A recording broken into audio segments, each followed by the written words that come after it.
Hello traders and welcome to the market opening preview March 6th, 2015 on a Friday. Traders, welcome, and yes, it is the big NFP Friday, and we'll get into that in just a moment.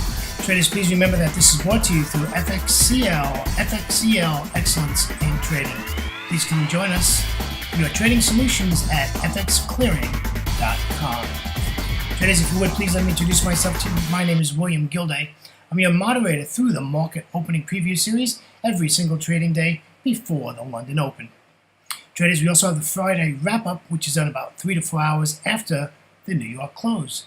We go over about 15 to 18 daily charts, and we look what we can look ahead for next week and what we missed last week. Traders, I started trading in the year of 2006. 2008, I retired from a wonderful career in the fire rescue department out of the great state of Florida. As I came to Thailand for a 3-month holiday to celebrate my 27-year career, and well, it's 2015 and I'm still here. Yes, traders, I do trade the markets every day. I'm in the markets, I'm listening, I'm paying attention to what's going on, and I'm very involved with trading Forex. I love it. I love trading.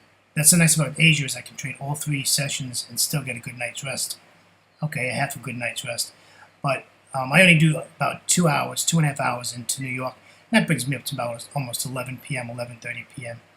Thailand time. All right, let's get the legal stuff out of the way so we can get to some Forex charts. So a risk disclaimer, Forex trading has a large potential rewards, but also a large potential of risk. You must be aware of the risks and be willing to accept them in order to invest in the Forex markets. Most of all, traders, please do not trade with money you cannot afford to lose. Traders, always remember that past performance of any trading system or methodology is not necessarily indicative of future results.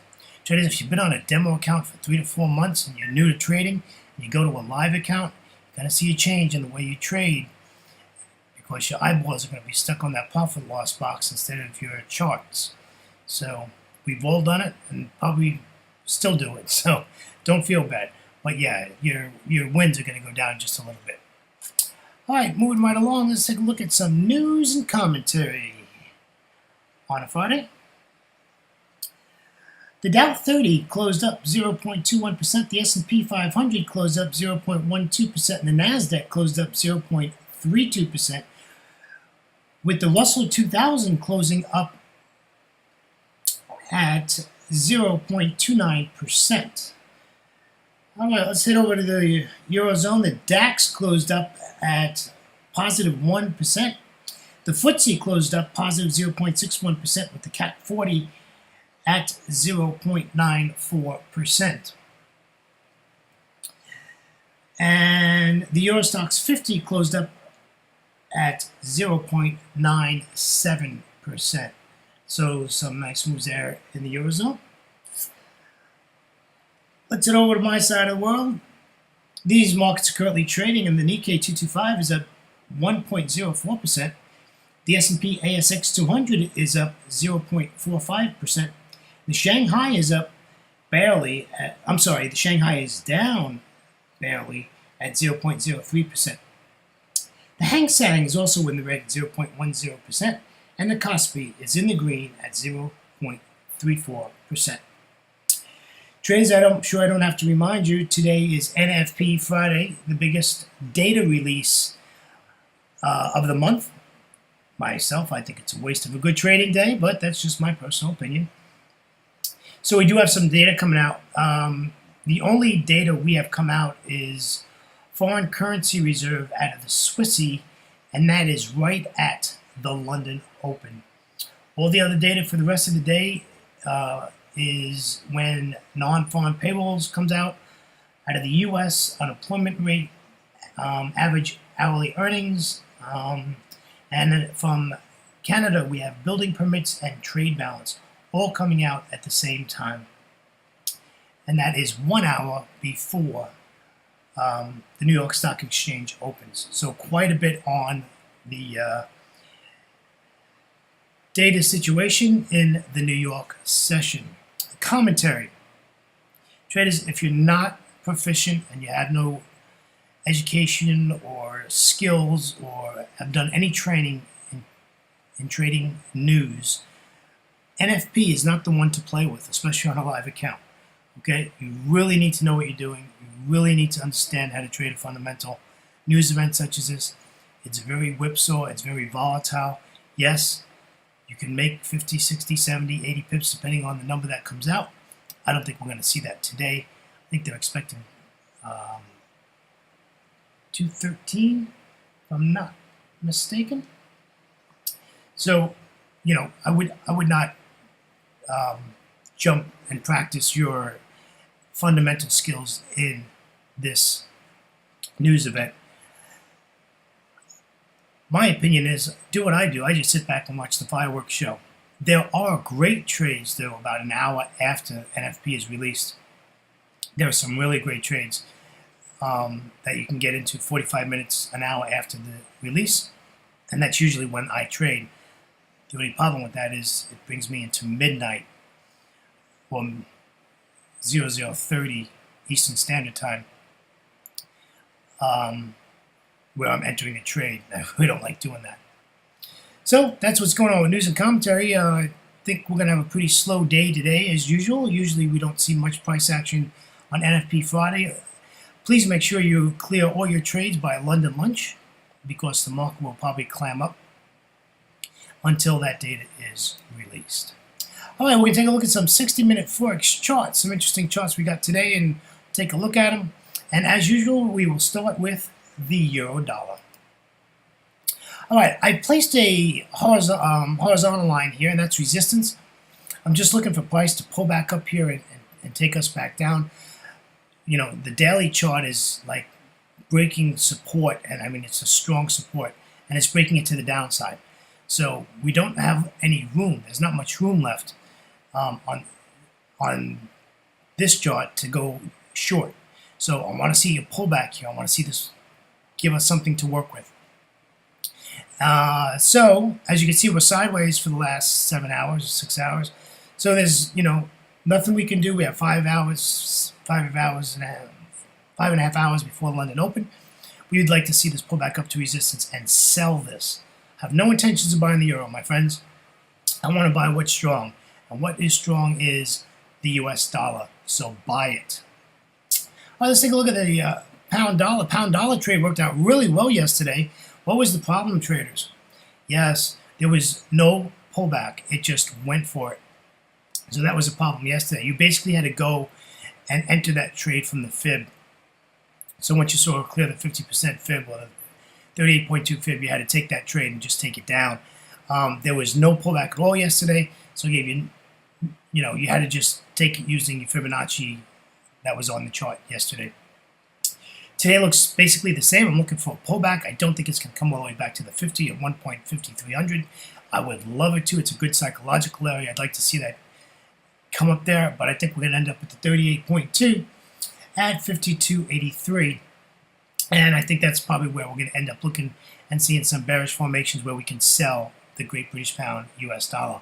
Again, I have no intentions of buying the pound.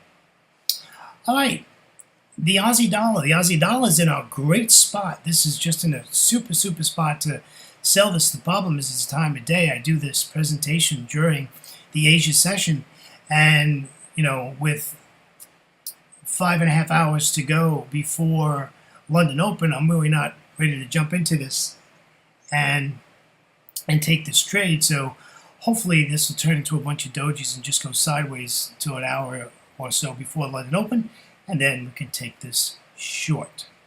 But this looks like a really nice trade, really nice sell-off yesterday. Let's see if we can get the same today. And like I said, we want to be out of all of our trades by London lunch. Here's a Euro Aussie. This pair did very well for us this week. It's really traded very nicely. Very nice Forex action. Drop, fib, really nice. This chart I'm not too impressed with. To be honest with you, it's pretty sideways. That big spike, I imagine, was the ECB press conference during New York yesterday. So, I just want to see some kind of what it's going to do, and I'd like to see this pull back to 42.10, 42.08, somewhere in that area. 38.2 fib actually is at 41.96. So, I'd like to see it come back up there and then take it short. You could take it short now, but you're shorting right into resistance, and I don't think that's a good idea. And you're less than 20 pips for that trade. So, you're not giving yourself enough room. So wait for an hour or so before the London Open. Come back, check out your charts, and see where you're at. Euro Yen's another one that has traded pretty nicely this week, surprisingly. However, this chart looks horrible. Look at these two big wicks here and stuff like that.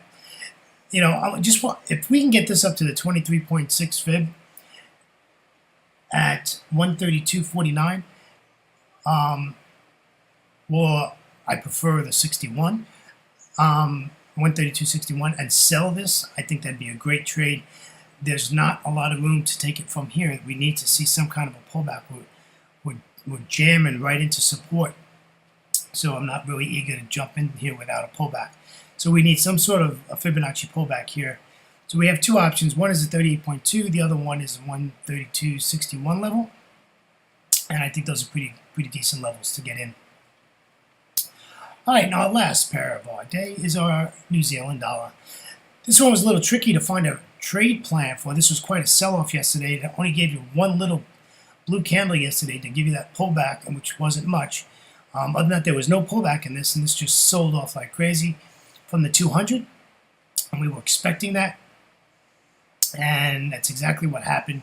And now it's heading its way back up. It's got some issue with Bollinger Bands, or the 2 hour upper and lower, and the middle Bollinger Band, is right on top of price. Again, we're 5.5 hours before the London Open, so it could take some time until that gets resolved. I'd like to see this pull back. We are in a good spot now to take this, but time of day and the New Zealand dollar, I don't want to play with more than maybe an hour and a half before the London Open. I want the London session to open. I'm surely not going to take it 5 hours with no data. If there was data in Asia, I would take it, but not with no data. So we want to wait for the London Open. Traders, on behalf of myself, William Gilday, I'd like to thank you for joining us this week for the Market Opening Preview Series. And please don't forget, after today, after the New York close, about 4 or 5 hours, we will have the Friday wrap-up, where we go over some daily charts. Traders, please remember that this is brought to you through FXCL. FXCL, excellence in trading. Traders, please come visit us for your trading solutions at fxclearing.com. Traders, have a great Friday, and we will see you in the next Asian session. Good luck with NFP trading. Take care, traders, and bye-bye.